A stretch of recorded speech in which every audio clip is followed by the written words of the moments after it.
बिहार के नियोजित शिक्षकों की नई नियमावली यानी सेवा शर्त अगस्त से हो सकती है लागू।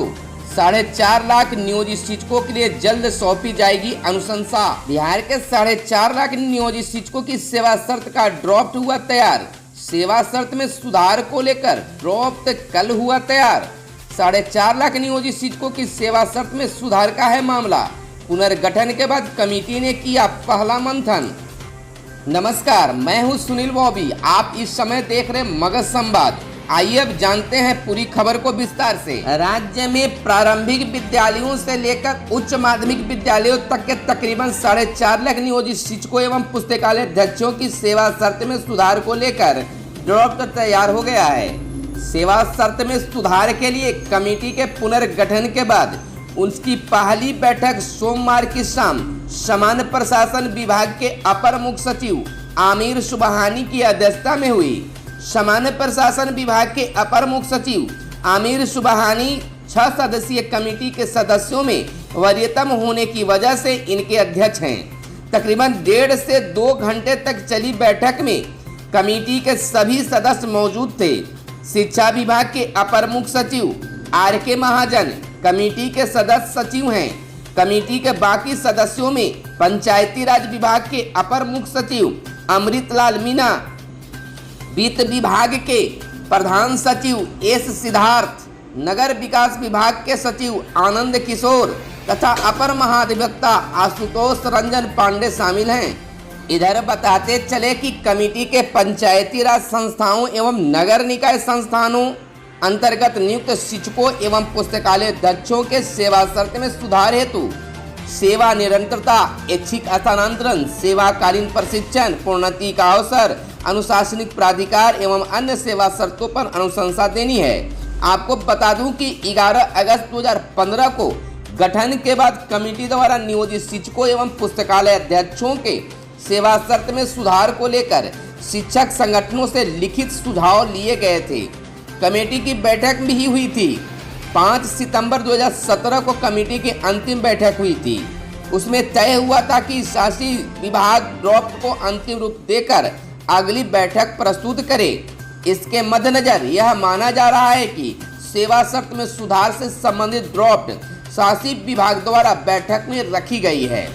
उस पर कमेटी के मंथन किया। इससे यह माना जा रहा है कि सेवा शर्त में सुधार को लेकर कमेटी अपनी अनुशंसाओं को जल्दी अंतिम रूप देगी। हालांकि शिक्षा विभाग के आधिकारिक सूत्रों ने फिलहाल किसी भी प्रकार की जानकारी देने में असमर्थता जताई है। दरअसल सरकार द्वारा नियोजित प्रशिक्षित अप्रशिक्षित प्राथमिक, माध्यमिक एवं उच्च माध्यमिक शिक्षकों के वेतनमान निर्धारण एवं सेवा शर्त निर्धारण के लिए मुख्य सचिव की अध्यक्षता में कमेटी गठित की गई थी। कमेटी की अनुशंसा के आलोक में राज्य सरकार ने नियोजित शिक्षकों एवं पुस्तकालय अध्यक्षों को नियत वेतन के बदले वेतनमान देने का फैसला लिया। इसके तहत नियोजित प्रशिक्षित अप्रशिक्षित प्राथमिक, माध्यमिक एवं उच्चतर माध्यमिक शिक्षकों तथा पुस्तकालय अध्यक्षों के लिए वेतनमान लागू किया गया। लेकिन सेवा शर्त को लेकर मुख्य सचिव की अध्यक्षता वाली कमेटी की अनुशंसा के आलोक में नियोजित प्रशिक्षित अप्रशिक्षित प्राथमिक, माध्यमिक एवं उच्चतर माध्यमिक शिक्षकों तथा पुस्तकालय अध्यक्षों के सेवा शर्त के संबंध में अलग से कमेटी गठित करने का निर्णय लिया गया था।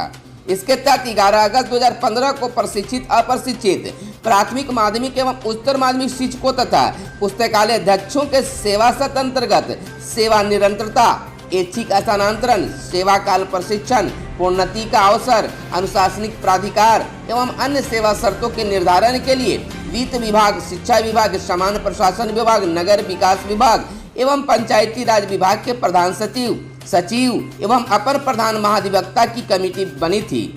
कमेटी द्वारा शिक्षक संगठनों से सुझाव लिए गए। इसके बाद कमेटी की कई बैठकें भी हुई। प्रस्तावित सेवा शर्त का ड्राफ्ट भी बना, लेकिन पटना उच्च न्यायालय का समान वेतन का फैसला आने के बाद सेवा शर्त भी उसके दायरे में आ गया। पटना उच्च न्यायालय के आदेश के खिलाफ सरकार सर्वोच्च न्यायालय गई। सर्वोच्च न्यायालय द्वारा पटना उच्च न्यायालय के आदेश निरस्त हो गया। इसके मद्देनजर शुक्रवार को कैबिनेट ने सेवा शर्त में सुधार के लिए बनी कमेटी को पुनर्गठित करने का फैसला लिया। उसके अगले दिन कमेटी के पुनर्गठन के आदेश जारी भी हो गया। फिर क्या था, राज्य सरकार द्वारा पुनर्गठित सेवा शर्त कमेटी की पहली बैठक सोमवार की शाम समान प्रशासन विभाग के अपर मुख्य सचिव आमिर सोहबानी की अध्यक्षता में उनके कार्यालय कक्ष में हुई, जिसमें सदस्य सचिव शिक्षा विभाग के अपर मुख्य सचिव RK महाजन, पंचायती राज विभाग के अपर मुख्य सचिव अमृतलाल मीणा, वित्त विभाग के प्रधान सचिव डॉक्टर सिद्धार्थ, नगर विकास विभाग के सचिव आनंद किशोर और अपर महाधिवक्ता आशुतोष रंजन पांडे शामिल हुए। गौरतलब हो कि नियोजित शिक्षकों की सेवा शर्त में सुधार के लिए सरकार द्वारा गठित पुरानी कमेटी की अंतिम बैठक 2 साल पहले 5 जुलाई 2017 को हुई थी तथा नियोजित शिक्षकों पुस्तकालय अध्यक्षों की सेवा शर्त को लेकर ड्राफ्ट भी तैयार हुआ था। 3 जुलाई को कमेटी के पुनर्गठन के बाद भी उस ड्राफ्ट पर शिक्षा विभाग ने कुछ कसरत की और सोमवार को इसे नई कमेटी के समक्ष पेश किया गया, जिस पर अध्यक्ष सचिव समेत सदस्यों ने राय शुमारी की। अपेक्षा की जा रही है कि कमेटी जल्द सेवा शर्त को अंतिम रूप देगी। इधर अब ऐसा माना जा रहा है कि बिहार के नियोजित शिक्षकों एवं पुस्तकालय अध्यक्षों के लिए जल्द ही नई सेवा शर्त नियमावली लागू हो सकती है। इसके लिए सरकार द्वारा पुनर्गठित कमेटी की पहली बैठक सोमवार को पुराना सचिवालय में हुई।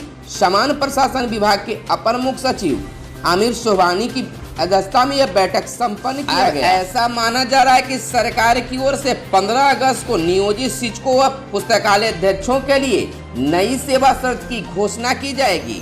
मजे की बात यह है कि इधर नियोजित शिक्षक संगठनों में भी सेवा शर्त को लेकर सरगर्मी तेज हो गई है। अब देखना यह होगा कि बिहार के नियोजित शिक्षक क्या करते हैं और सरकार क्या करती है। क्या 15 अगस्त तक घोषणा होगी या फिर नियोजित शिक्षक आंदोलन का रास्ता अख्तियार करते हैं। फिलहाल नियोजित शिक्षक इस आस में हैं कि हमें बिहार सरकार के द्वारा कुछ बेहतर जरूर मिलेगा। अगर बेहतर मिलता है तो ठीक है, नहीं तो नियोजित शिक्षक लाचार और बेबस होकर अपने आप को ठगा हुआ महसूस कर सकते हैं। ऐसा इसलिए कहा जा रहा है कि अब तक नियोजित शिक्षकों को ठगने का ही काम किया गया है।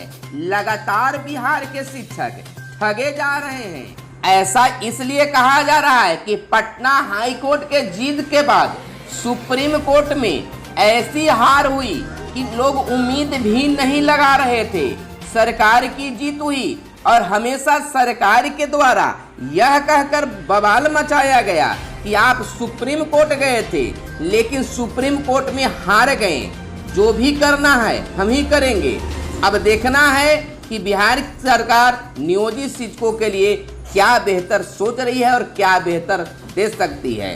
धन्यवाद। खबरों में आज बस इतना ही। अगर यह वीडियो आपको पसंद आए तो एक लाइक जरूर करें। धन्यवाद। जय हिंद, जय भारत, वंदे मातरम।